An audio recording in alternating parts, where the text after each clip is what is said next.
الحمد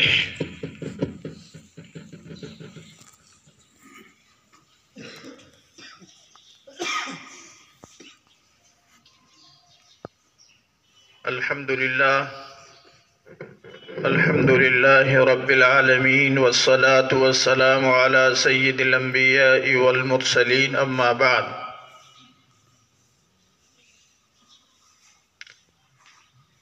قابل قدر حضرات اساتذہ کرام، عزیز طلبہ، آج کا دن ہمارے پورے ملک کے لیے دو دن ایسے ہیں، 15 اگست اور 26 جنوری. آپ تاریخ میں پڑھیں گے کہ اس ملک میں سینکڑوں سال، 850 900 سال کا عرصہ گزرا کہ جس میں مسلم حکمرانوں نے پورے ملک میں حکومت کی، اور اس دور میں ہمارے اس ملک کو سونے کی چڑیا کہا جاتا تھا. بہت مالدار ملک، دنیا کی تمام تر جتنی بھی ریاستیں اور جتنے بھی ممالک تھے ان میں اس کو سونے کی چڑیا کہا جاتا تھا. ہیرے اور جواہرات اور معدنیات اور ہر طرح کا موسم یہاں آج بھی رہتا ہے. بدبختی سے انگریز نے ایسٹ انڈیا کمپنی کے نام سے تاجر کی حیثیت سے اس ملک میں آنا شروع کیا. دھیرے دھیرے اس نے اپنے تجارتی عنوان سے ملک کے اندر پیر پھیلانے شروع کیے، اور چونکہ اقتدار مسلمانوں سے چھینا گیا تھا اس لیے اول صف میں ان کے لیے مسلمانوں کی طاقت کو توڑنا یہ ان کا پہلا مشن تھا. پھر دھیرے علماء نے انگریز کی مخالفت کی، ملک کو غلامی سے آزاد کرانے کے لیے جدوجہد، کوششیں، کاوشیں، محنتیں کی، اور اس محنت کے اندر شاملی کے میدان میں بھی انگریز کے سامنے، ان کی توپوں کے سامنے مقابلہ بھی کیا، صرف اور صرف اس لیے کہ یہ ملک چھوڑ کر کے چلا جائے. لیکن خدا کو جو منظور ہوتا ہے وہی ہوتا ہے. ملک انگریز کے پنجوں میں اور آتا چلا گیا، اور غلامی کی زنجیروں میں ہم سب جکڑتے چلے گئے. علماء نے پھر سوچا، سر جوڑ کر کے بیٹھے کہ ہم تنے تنہا اس میدان میں انگریز سے لوہا لے کر کے ملک کو آزاد نہیں کرا سکتے. کوئی ایسی ترکیب سوچی جائے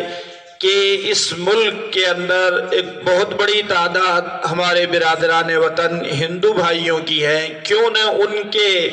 لیڈران سے، ان کے قائدین سے اس سلسلے میں بات کی جائے. چنانچہ انگریز نے حضرت شیخ الہند مولانا محمود الحسن صاحب دیوبندی رحمۃ اللہ علیہ کو مصر کے کالے پانی میں وہاں قید میں بند کر رکھا تھا، اور 3 سال سے زائد کی قید و بند کی تکالیف کو برداشت کرنے کے بعد میں شیخ الہند مولانا محمود الحسن دیوبندی رحمۃ اللہ علیہ جب بمبئی کی بندرگاہ پہ آئے تو حضرت کے استقبال میں جہاں علماء اور بزرگوں کی ایک بڑی خاصی تعداد تھی، وہیں پر ہندو برادران وطن بھی تھے. ان میں ایک نوجوان بیرسٹری پاس کیا ہوا موہن داس نام کا ایک نوجوان بھی تھا. موہن داس کرم چند گاندھی کے استقبالیہ کمیٹی میں ہونے سے شیخ الہند کی نگاہ ان پر پڑی، اور وہ ایسے ولی کامل تھے کہ انہوں نے آئندہ کی صلاحیتوں کو بھانپ کر کے ان کو قریب بلایا، اور نزدیک لینے کے بعد میں اپنے ساتھیوں سے کہا کہ اس نوجوان کو اگر ہم اس لیڈرشپ کے لیے، آزادی کے لیے آگے کر لیں اور اس کے پیچھے ہم ہو جائیں تو ممکن ہے کہ انگریز کی غلامی سے ملک آزاد ہو جائے گا۔ چنانچہ آج بھی جمعیت علماء ہند کی پوری تاریخ کے اندر 3 سال تک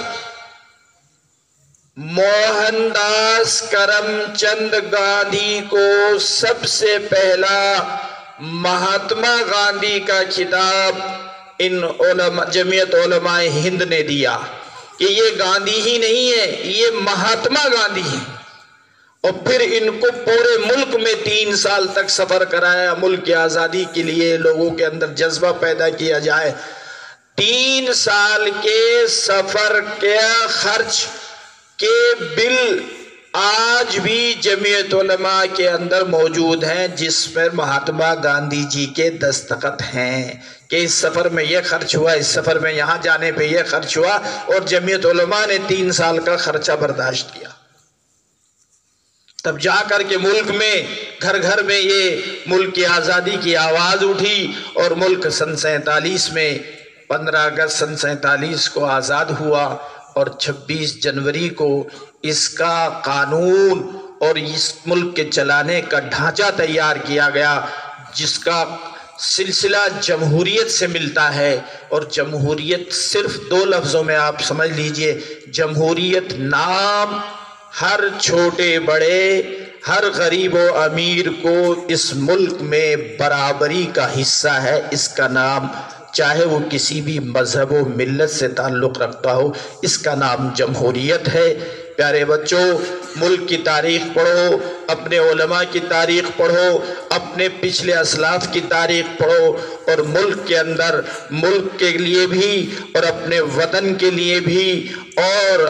بھائی چارہ، آپس میں پیار و محبت، اس کو بڑھاؤ۔ اسی کا نام 26 جنوری اور 15 اگست ہے۔ یہ ہمارے قومی دن ہیں، یہ ہمارے لیے بڑی خوشی کے دن ہیں، اس لیے ان دنوں کو یاد کر کے ہمارے